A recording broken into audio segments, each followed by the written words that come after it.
এই কোরবানির উদ্দেশ্য হচ্ছে তাকওয়া, গোশত নয়। আল্লাহ তাআলা বলেছেন কোরআনে কারীমে, লা ইয়ানালুল্লাহু লুহুমুহা ওয়ালা দিমাউহা ওয়ালাকিন ইয়ানালুহুত তাকওয়া মিনকুম। আল্লাহ তাআলা তোমাদের গোশতও পান না, তোমাদের রক্তও পান না, তোমাদের তাকওয়া, তিনি শুধুমাত্র তোমাদের তাকওয়াটা পান। অর্থাৎ তোমরা আল্লাহকে ভয় করেছ, এটা আল্লাহ দেখেন, এটা আল্লাহ বুঝেন, আল্লাহ এটা নিয়েই তোমাদের পুরস্কৃত করবেন। সূরা হজের 37 নম্বর আয়াতে আল্লাহ সেটা বলেছেন।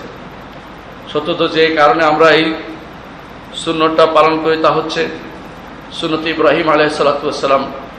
ইব্রাহিম আলাইহিস সালাতু ওয়াস সালাম সুন্নতকে জীবিত করানোর জন্য আল্লাহ তাআলা কোরআনে কারীম বলেছেন, ওয়া ফাদাইনাহু বিযিবহিন আযীম। আমরা ইসমাঈলকে ফিদিয়ে দিয়েছি মহান এক জবিহা দিয়ে, জবে দিয়ে। আল্লাহ তাআলা সেটার মাধ্যমে আমাদেরকে এই সুন্নতের উপর রেখে দিয়েছেন, সেই সুন্নতটা আমরা প্রতিপালন করে থাকি। রাসূলুল্লাহ সাল্লাল্লাহু আলাইহি ওয়াসাল্লাম বলেছেন, আলা ইরসা আবিকুম ইব্রাহিম, তোমাদের পিতার ওয়ারিস হিসেবে তোমরা সেটা আদায় করে থাকো।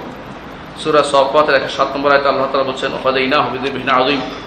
বড় যাবিহা, এর অর্থ হলো ইব্রাহিম আলাইহিস সালাম যা করেছেন সেটাই আমরা প্রতি বছর স্মরণ করে থাকি। রাসূলুল্লাহ সাল্লাল্লাহু আলাইহি ওয়াসাল্লাম বলেছেন, মান ওয়াজাদা সাআতান ফালাম ইউদাহি ফালা ইয়াকরাবান্না মুসাল্লানা। যা সামর্থ্য আছে তারপরও কোরবানি করলো না, সেই ব্যক্তি যেন আমাদের মুসল্লার কাছেও না আসে। ইবনে মাজাহ হাদিসটি বর্ণনা করেছেন, আহমদ হাদিসটি বর্ণনা করেছেন এবং এর সনদ হাসান।